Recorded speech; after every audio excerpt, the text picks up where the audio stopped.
You will hear a number of different recordings, and you will have to answer questions on what you hear. There will be time for you to read the instructions and questions, and you will have a chance to check your work. All the recordings will be played once only. The test is in 4 sections. Write all your answers in the listening question booklet. At the end of the test, you will be given 10 minutes to transfer your answers to an answer sheet. Now turn to Section 1.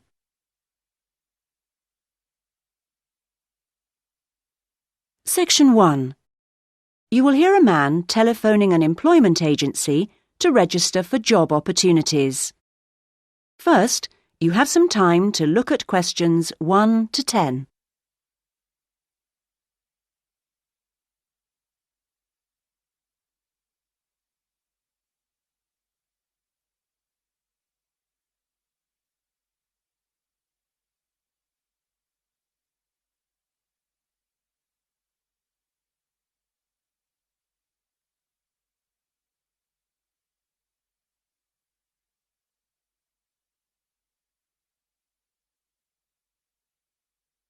You should answer the questions as you listen, because you will not hear the recording a second time.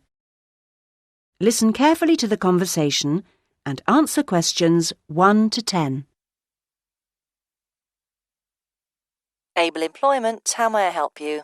I saw your advertisement in the Daily Gazette, Oh, yes. and I'd like to register with you. I'm a student, but I've got the long holiday coming up. Certainly. I'll just get the form ready. OK, let me take your details. Sure. Can I have your full name? It's Bowen, James Bowen, B-O-W-E-N. Right. And your address, please? Well, just now I'm staying at the youth hostel, I see. but I'm moving into a flat on Friday. Well, give me that one then. It's 4 Lion, like the animal, Road, Melford, MF4 5JB. OK. And then I need to have a phone number for you. I don't know the number at the flat yet, but I could give you my mobile. That's 09954 721 822. Would that do? For the time being. But if you can let me know your new number when you can. Of course. Now, qualifications. What qualifications have you got? I mean, post-16 qualifications. Well, I stayed on at school till 18 and got my A-levels. Fine. Anything else? You said you were a student. Yes, and then I've done 2 years at college, so I've got my history diploma, though I don't know how useful that'll be for getting a job. Well, it depends. Everything counts in some way. And I also did an IT course this year, and that got me my computer skills certificate, which I certainly hope is relevant. It's different anyway. That's all really. That's quite a good range. And what about on the practical side? What work experience have you got? Well, not too much, because I've mainly been studying. Yes. But 2 summers ago I worked just as general assistant in a hospital for about 3 months. It was quite hard, but very interesting. OK. Anything else? If you include part-time work... Oh, yes. I've often worked in the college holidays as a tour guide, showing visitors round. That's quite enjoyable, meeting people. I'm sure. Now on to interests. There's space here for 2. What would you say? 2? Well, I like various sports, but I suppose we should put that I'm in the swimming club. I'm pretty committed to that. Yes, that sounds good. And for the other one, something different? I'm very keen on music too, and I love playing piano. I've been doing that for over 10 years now. Yes, I'll put that down. Well, that's more or less it for the time being. Uh-huh. Just one more thing. What I do need is your availability. Oh, yes. The college term finishes on June the 20th, and then I'm going to visit my parents. But I can be back and ready to start on June the 28th, if that seems okay. I'm sure it is. Now, what happens next is that I process this information and then... That is the end of section 1. You now have half a minute to check your answers.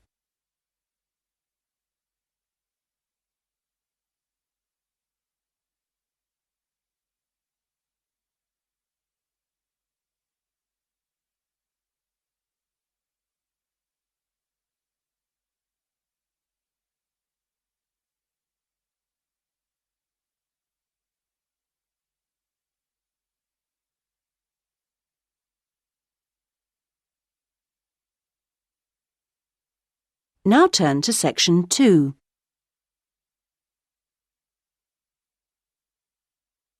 Section 2.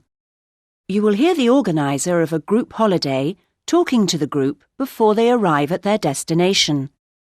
First, you have some time to look at questions 11 to 16.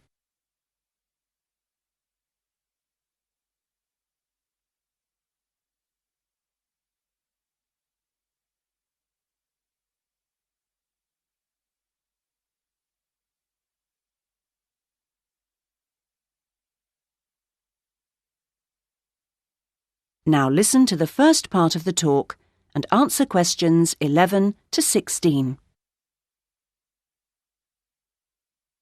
Thank you, everybody, for your attention. I hope you're all looking forward to arriving at the town. I thought you might like to know a few things while we're still on the coach, and it'll help to pass the time on our journey. OK, as you know, we're staying at the Park Hotel. It's comfortable and friendly. We're booked in for 3 nights. Now, I'm aware that not everyone wants breakfast there, so if you do want it, you should tell the hotel that you do the night before. We're making our own arrangements for dinner each evening, and there's a cafe open at the hotel most of the time if you want a drink or a snack. There's also a very pleasant lounge on the ground floor with a collection of fascinating paintings. And then I hope you're going to enjoy the various activities that are lined up. However, I do have to tell you that there have been some changes since the original programme. For one, because it's been restored and is therefore closed to the public, we won't be going to the castle after all, I'm afraid. However, there's plenty else to see, and the gardens are still open.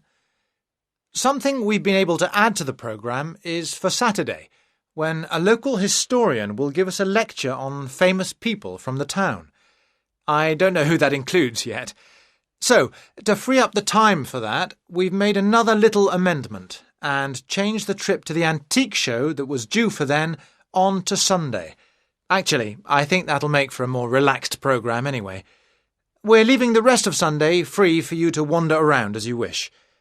One place you might like to try is the art gallery, because it's got a huge display of old postcards. You can't really send them home to your family and friends, but it's interesting and sometimes funny to see what people used to send.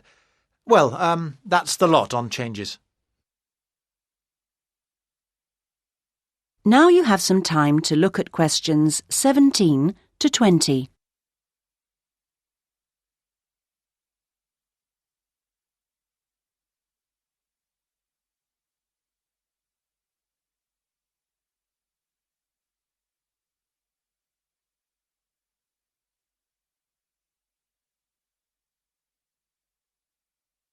Now listen to the rest of the talk and answer questions 17 to 20.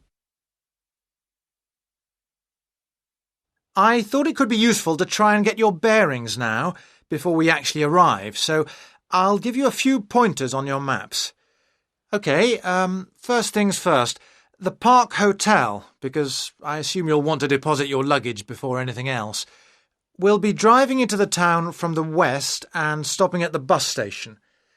To get to the hotel, just go straight down the high street towards the railway bridge, and after the bridge, if you go left, you'll soon see it on the right. As I say, it's a nice place. You can check in, see your rooms, relax a little. There are a couple of interesting little shops nearby. There aren't any internet facilities at the hotel, I'm afraid, so if you want to send any emails, you'll need to get yourselves to the internet cafe. In fact, if you want to do that first, it's easy because it's near the bus station, on the corner towards the right of Curtis Lane and Kramer Street. So, once you've done that, well, if you do that, then I suppose you'll be ready to do a bit of exploring. You've got your basic maps, but you may want to get more information, and the Tourist Information Office is the place to do that. It's up around the train station area. From the bus station, you could go up any of the streets to the left, Cadogan Road, Earl Street or Duke Street. The office is directly facing the train station on the corner with Earl Street. They've got all sorts of brochures and leaflets about local attractions and tickets for sale. They even sell some locally produced jams and chocolates. And a last pointer at this stage is our venue for dinner tonight, the Royal House restaurant. This is conveniently located in the very centre of town. In fact, you'll no doubt pass it as you're walking around beforehand. In relation to the bus station, it's not far. Going down the High Street, if you pass the corner with Cromwell Road, then the next junction is a crossroads with Duke Street and Runton Road, and it's there. You'll be able to see its rather grand entrance over on the left corner. The food and the service there are both excellent, so it promises to be an enjoyable evening.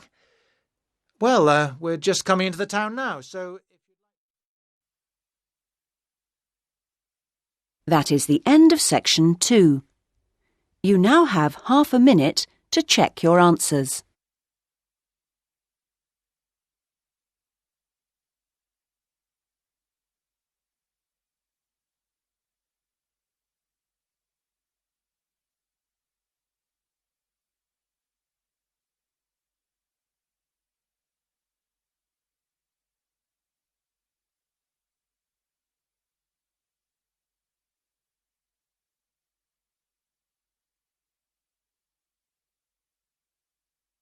Now turn to section 3.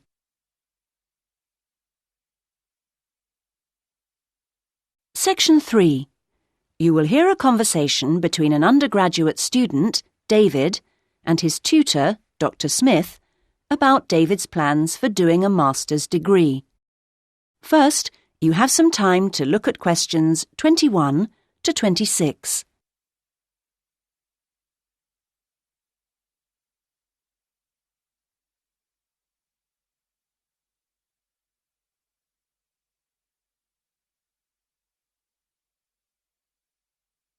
Now listen to the first part of the conversation and answer questions 21 to 26. Right. Well, David, I think it's a good idea to talk a little about your plans for going on to do an MA. Now, I understand you're thinking in terms of either Forth College or Haynes College? That's right. Well, so far anyway. No, I think that's a good choice to have narrowed it down to. I'm interested to know how the services to support students work in both places. Yes, I know you've needed to make use of those here in the last year.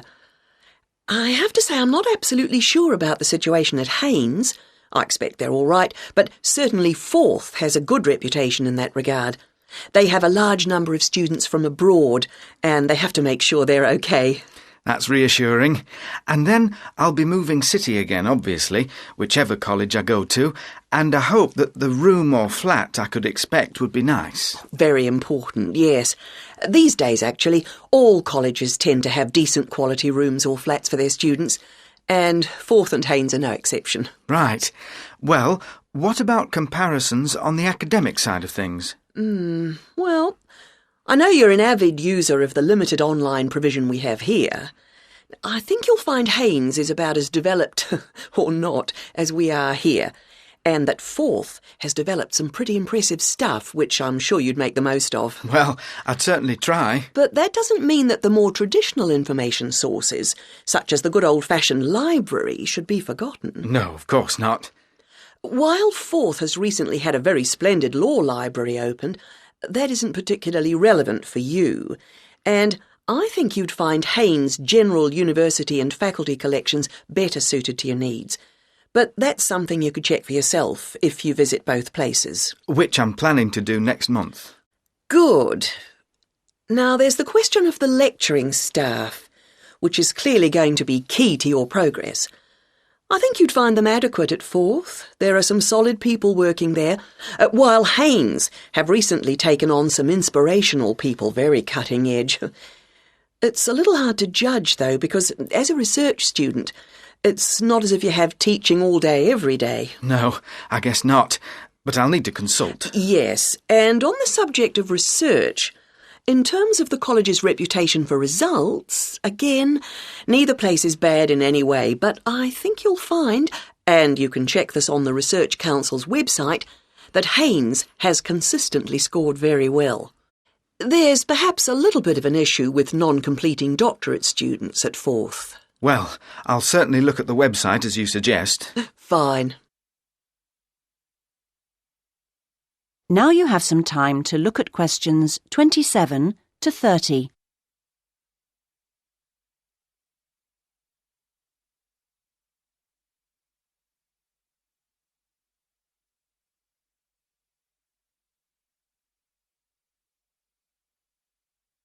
Now listen to the rest of the conversation and answer questions 27 to 30. I'm still a bit anxious about making this next step. I know the level of competition is very high, especially in my area. It makes me feel rather daunted, and I wonder if in a new place I may be out on my own, if you know what I mean, compared to the sense of community here. I suppose it'll be down to my determination to succeed to get me through. Well, do remember how you felt when you arrived here. I'm sure you'll get on anywhere in the end. I hope so. And of course, you still don't know exactly where you want to end up. By the time you've completed your masters, you'll have a clearer idea of whether you want to progress to doctorate level.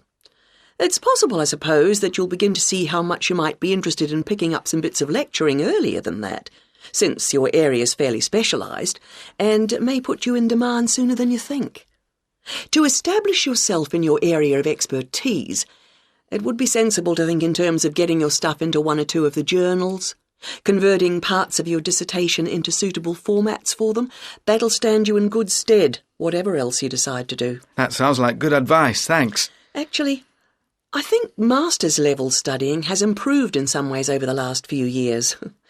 The internet you love so much was always going to make all kinds of studying easier. Or that's the idea, anyway. I'm not sure it really has the impact you might think. What I've found impressive is the way courses have developed to be more adaptable, more able to fit in with all the other demands in people's lives.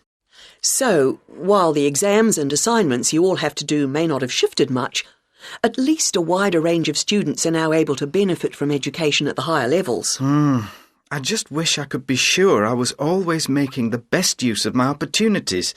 At the end of each week, I usually feel I could have got more done, arranged things differently, been more efficient somehow. I've got a lot better at taking down notes during seminars and lectures, which means, I think, that my written work has benefited to some degree, so there's progress on some fronts at any rate. Yes, it's interesting seeing... That is the end of section 3. You now have half a minute to check your answers.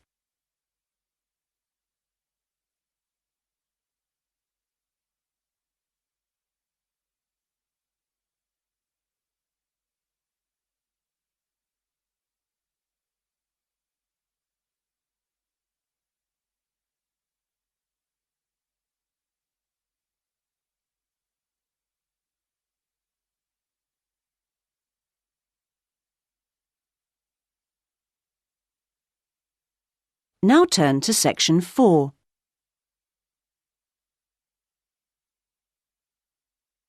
Section 4. You will hear a writer giving a talk about the different kinds of writing that the audience might want to try doing. First, you have some time to look at questions 31 to 40.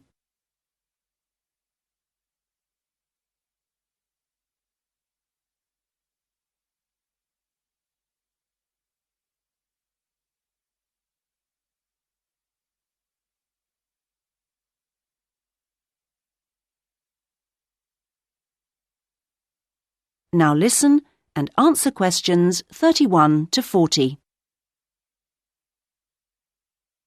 So I'm now going to say a few words about the various different kinds of writing you may want to consider.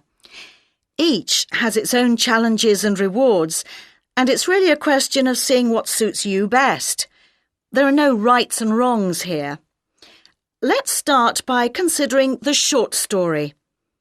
Remember that a short story isn't just a very concise novel.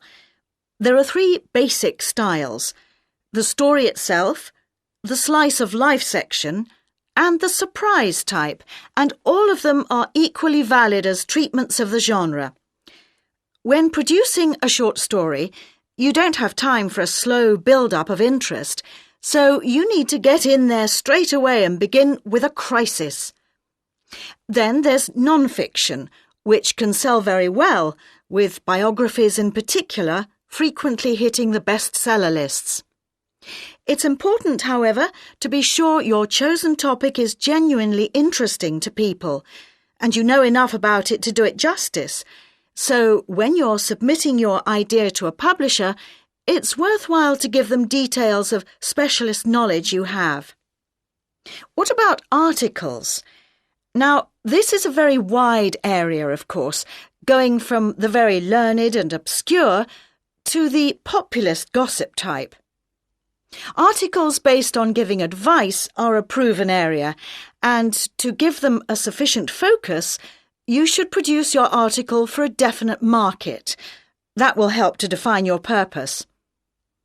Turning to something different, there's the question of poetry.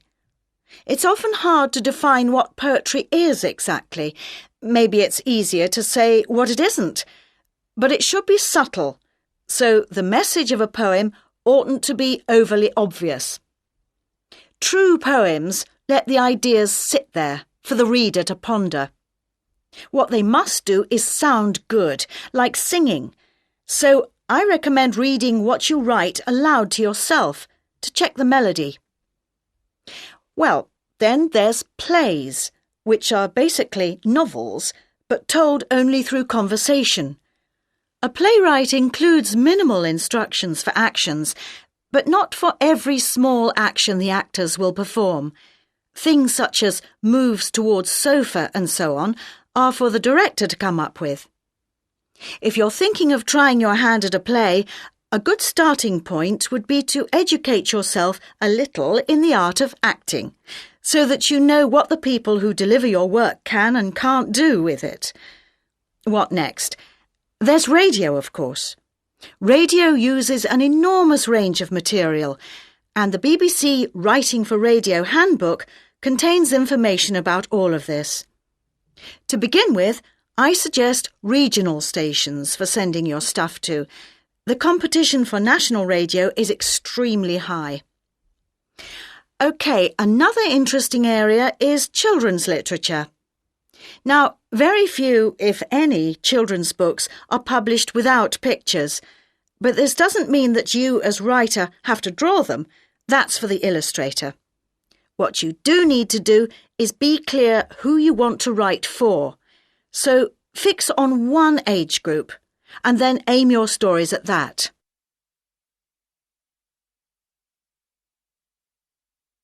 Right, I've saved what I consider to be the best and the hardest till last, the novel.